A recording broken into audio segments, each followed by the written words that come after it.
자, 트럼프 대통령 이란을 치겠다고 이야기했습니다. 자, 이란 공격 전력을 대규모 증강하고 있습니다. 그리고 아주 특이한 그런 무기도 등장을 했는데요. 관련한 소식 알려드리도록 하겠습니다.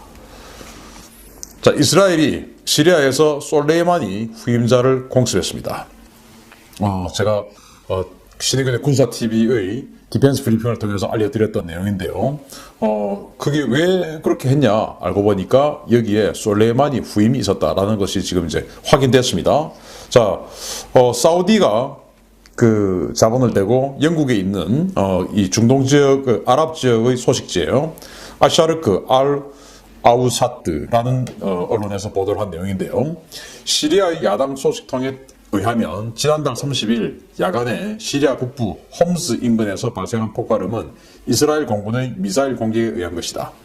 이스라엘 전투기들은 레바논 영공에서 미사일을 발사했으며 타겟은 홈스 인근의 샤이랏 공군기지에서 시리아군 관계자들과 회동 중이던 이란 혁명수비대 쿠드스군 사령관인 이스마일 가니 준장이다. 시리아 인권관측소는 8발 이상의 미사일 공격이 있었고 시리아군이 이를 방어했는데 일부는 목표에 명중한 것으로 보인다고 밝혔으며 이 공격으로 회의에 참석한 이란 육군 전략연구센터 소장인 아흐메드 레자 프르다스탄 준장이 사망했다. 이스라엘은 최근 국내에서의 감염 대응에 실패한 이란 지도부가 국면 전환을 위해서 군사행동을 강화할 가능성이 크다고 보고 예의주시하고 있다 라고 보도를 했어요. 자, 그래서 이 이라크 또 이란 또 시리아 언론들은 다 막아냈다라고 보도를 했는데 여기 이제 시리아에 있는 인권관측소를 인용을 해서 일부는 맞았다. 그리고 어디서 나온 정보인지는 모르겠지만 뭐 이 지역의 언론들은 우리보다는 뭐 큰 어떤 그 소식통들을 가지고 있겠죠. 그래서 여기에 참석했던 이란 육군 연구센터 소장인 장군 한 명이 죽었다 이겁니다. 그리고 그 장군은 쿠드스군 사령관하고 계급이 같은, 우리는 뭐 준장 그러면은 준장이 수십 명 있으니까 뭐 그냥 그러냐 보다라고 하지만 여기는 지금 쿠드스군 사령관이 지금 준장이니까 굉장히 비중 있는 인물인 것 같아요. 그래서 이 쿠드스군 사령관과 같이 회동하던 일행이 죽었어요, 장군이. 근데 이제 이 쿠드스군 사령관인 즉 솔레이마니 후임은 어떻게 됐는지는 지금 확인되지 않고 있습니다. 아무튼 이런 상황입니다. 그래서 자, 이렇게 그 솔레이마니의 후임이 사망을 했거나 또는 할 뻔했기 때문에 여기에 대해서 보복 조치가 있을 가능성이 아주 높죠. 자, 이 쿠드스군 새 수장이 이라크와 시리아를 찾은 이유는 뭘까요? 이라크 갔다가 지금 시리아에 와서 공격을 받은 건데 왜 이렇게 돌아다닐까요? 자, 워싱턴 포스트는 이렇게 분석합니다. 이란 정부와 혁명수비대는 이라크의 새 총리로 지명된 알-주르피가 차기 총리가 되는 것을 원하지 않는다. 이번 방문은 전임자와 마찬가지로 새 사령관이 이 지역에서 시아파 통합에 성공할 수 있을지 여부를 알아보는 일종의 테스트다. 자, 워싱턴 포스트 분석인데 여기 알-주르피라는 인물이 등장합니다. 이 사람이 지금 이라크에서 총리로 지명됐어요. 이라크는 내각제이기 때문에 총리가 실권을 가지고 있죠. 그래서 이제 대통령이 총리를 지명합니다. 그러면 총리는 내각을 꾸립니다. 그렇게 해서 의회에 보고하죠. 그래서 이제 의회의 인준이 나면은 이제 정부가 탄생을 하는 겁니다. 그래서 이 알-주르피가 총리로 지명됐을 때 미국에서 완전히 환영 성명을 냈었어요. 왜냐? 이 알-주르피는 미국 시민권자입니다. 이중 국적자죠. 그리고 완전히 친미파입니다. 시아파이기도 한데 완전히 친미파, 미국 시민권자니까요. 그러니까 이제 미국과의 관계가 아주 잘 될 수밖에 없죠. 그래서 이 지역의 정통 시아파들은 이 알-주르피가 총리로 안 되게 하기 위해서 아주 지금 노력을 하는 겁니다. 왜냐? 친미파니까. 자, 그래서 이제 지금 이 시리아와 이라크 인근에 흩어져 있는 시아파들을 규합을 하는 것이죠. 그렇게 해서 이 쿠드스군 사령관인 이 가니를 보내서 너가 그동안 이 일을 직접적으로 안 했기 때문에 너가 직접 해봐. 솔레이마니 이제 그런 걸 굉장히 잘했다고 해요. 그래서 이제 이걸 가니를 보냈는데 그 정보가 새 나갔고, 그럼 이제 시리아에서 미군 관련한 테러, 뭐 어떤 그런 공격 행위들 이런 것들을 준비를 하고 있었겠죠. 그래서 이제 그 정보를 사전에 접하고 나서 이스라엘이 이제 때려버린 것이죠. 자, 최대 위기를 맞아서 적이 필요한 시아파 네트워크들입니다. 이 중동 지역에 조선달 네트워크라고 해서 제가 저번에 알려드렸었는데, 대표적으로 이제 시리아, 그리고 이라크, 그리고 이란이 있죠. 여기에서 이들이 전부 다 지금 여기 있는 이 시아파들이 전부 위기를 맞고 있어요. 아시다시피 시리아의 아사드 정권은 뭐 전 세계의 공적으로 몰려 있고, 터키와의 전쟁에서 지금 뭐 패배해가지고 시리아 북부를 터키에 지금 다 내줘 버렸죠. 당연히 전쟁이 지면 뭐 민심이 이반을 할 수밖에 없는 것이고, 또 내전이 아주 장기화되어서 너무나 많은 그 민간인에 대한 가혹한 잔혹한 그런 살인 행위를 했어요. 그래서 보고에 따르면 IS가 시리아인을 죽인 것보다 이 아사드 정권이 죽인 숫자가 더 많다, 이런 보고가 있으니까 도대체 뭐 국민들이 이 사람을 대통령으로 인정할 수 있겠습니까? 안 되는 것이죠. 이런 위기, 거기다 요즘 러시아까지도 굉장히 이제 흔들리고 있는 이런 상황이죠. 불안합니다. 그리고 이란의 하메네이 감염병, 이게 뭐 통제 불가 수준으로 지금 되고 있죠. 교도소에서 탈옥 사태가 벌어지고 있어요. 작년에도 이미 이런 여러 가지 문제 때문에 폭동이 일어났습니다. 그 폭동을 진압하는 과정에서 정부 발표로는 200여 명을 사망했다고 하는데, 정부가 발표해서 사망한 거예요. 그런데 다른 인권단체 발표로는 수천 명이 죽었다는 겁니다. 그러니까 이 이란 민심이 이 하메네이에 대한 어떤 그 긍정적인 민심이 형성될 리가 없죠. 거기다가 최근 2차전병 때문에 완전히 지금 통제력이 상실되는 상황이죠. 그리고 제재가 장기화되니까 이 유류도 판매할 수 없는 상태, 이런 상태가 되니까 경제력이 완전히 내려 꽂아버렸습니다. 그러면서 이런 곳의 지원을 받는 이라크 내에 있는 이 시아파들, 시아파 무장단체들, 이런 것들도 흔들리죠. 왜? 지원하는 이 숙주가 흔들리고 있으니까. 그래서 이 시아파를 하더라도 여기가 이제 뭐 하나로 다 통일되어 있는 게 아니고 부족 간, 뭐 조직 간 다 또 흩어져 있죠. 이제 이렇게 세력 간의 분열이 되고 있습니다. 그런 상태에서 지금 이제 친미 인사가 총리로 지명됐죠. 그러면서 지금 미군이 슬금슬금 다시 들어올 그런 모양새를 취하고 있습니다. 큰일 난 겁니다. 그렇게 해서 이제 이런 것들을 국면 전환을 시켜야 되는데, 그러려면은 가장 손쉬운 것이 외부와의 충돌이죠. 아주 전통적인 방법 아니겠습니까? 그래서 적이 필요한 거예요. 자, 그래서 이런 여러 가지 문제 때문에 높아지는 이란의 대미 무력 도발 가능성이죠. 그래서 트럼프 대통령이 강력하게 경고합니다. 이것을 뉴욕타임스가 보도를 했는데 또 분석까지도 그들이 했어요. 보시겠습니다. 도널드 트럼프 대통령이 이란과 그 대리 부대가 이라크에 있는 미군이나 미국 자산에 대해 기습 공격을 준비하고 있는 정황을 포착했으며, 만약 이런 일이 발생할 경우에 이란은 무서운 대가를 치르게 될 것이라고 경고했다. 트럼프 대통령은 이란에게 미국을 공격하기 위해 대리 부대를 동원하지 말라고 경고했으며, 만약 경고를 무시할 경우에 먹이 사슬을 거슬러 올라 보복하겠다고 경고했으며, 이는 이라크에 있는 하수인이 아닌 이란을 직접 공격하는 것이라는 의지를 보여준 것이다. 트럼프 대통령은 지난 3월 이란의 하수인인 이라크 민병대가 미군을 공격한 직후에 보복 조치가 취해진 점을 언급하며, 만약 이란의 대리 부대가 공격할 경우에 이제 이란을 직접 공격할 것을 고려하고 있다고 경고했다. 라고 뉴욕타임즈가 이렇게 보도를 했습니다. 이제 그러니까 뭐 민병대들 또는 이 무장단체들이 미군 기지를 공격하고 하면 그들만 때리는 것이 아니고, 그 먹이 사슬이 최상층부에 이란이 있으니까 그 먹이 사슬을 거슬러 올라가서 여기를 때리겠다, 이란 때리겠다, 직접 때리겠다. 이제 대리부대 걔들 안 조지고 명령권자 너를 조지겠다. 바로 지금 이 말을 지금 이 트럼프 대통령이 한 겁니다. 이제 완전히 군사작전 노골화 하고 있는 것이죠. 자, 그러면서 이라크 내의 주요 미군 기지에 패트리어트 3 탄도탄 요격 미사일을 긴급 전개 완료했죠.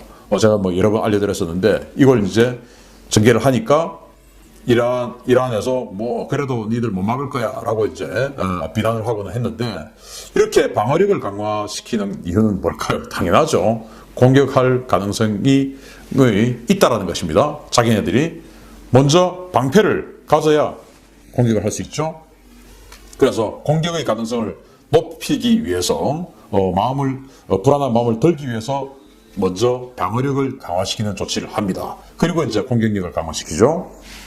항모 2척을 스탠바이 했습니다. 이제 공격력, 이 공격력의 끝단에 있는 항모를 하나 추가 아이젠하워 항모 전단을 긴급하게 추가해서 이제 두 척의 항모를 보시다시피 이렇게 이란 앞에다가 딱 갖다 배치를 했습니다. 언제든지 때릴 수 있죠.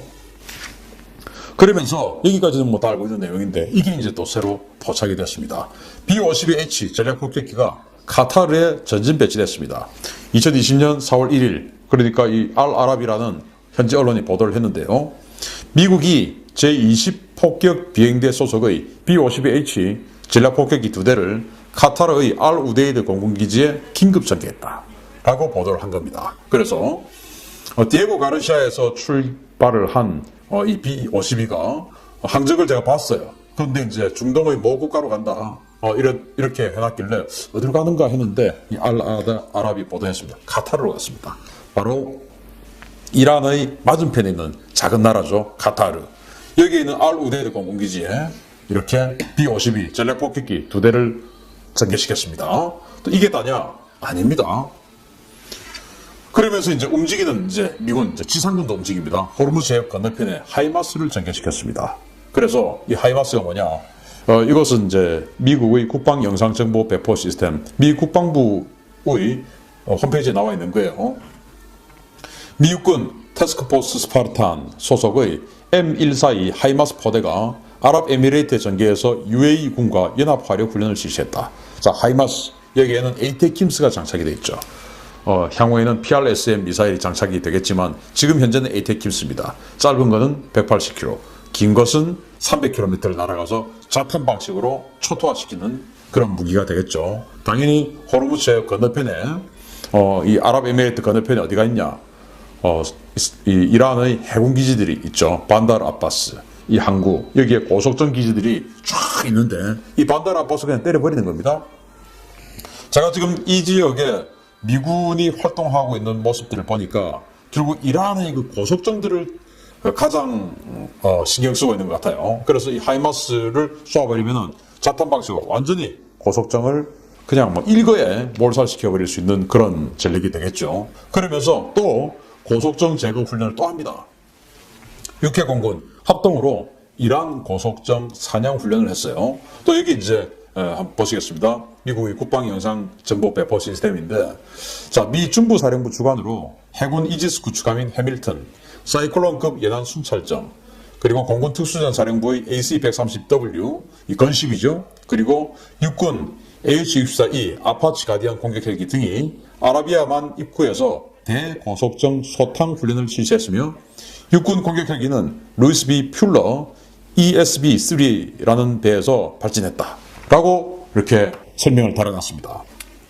그러면서 아파치가 이제 로켓을 발사하고 있는 이 사진을 딱 올려놨는데, 야, 이게 뭐냐?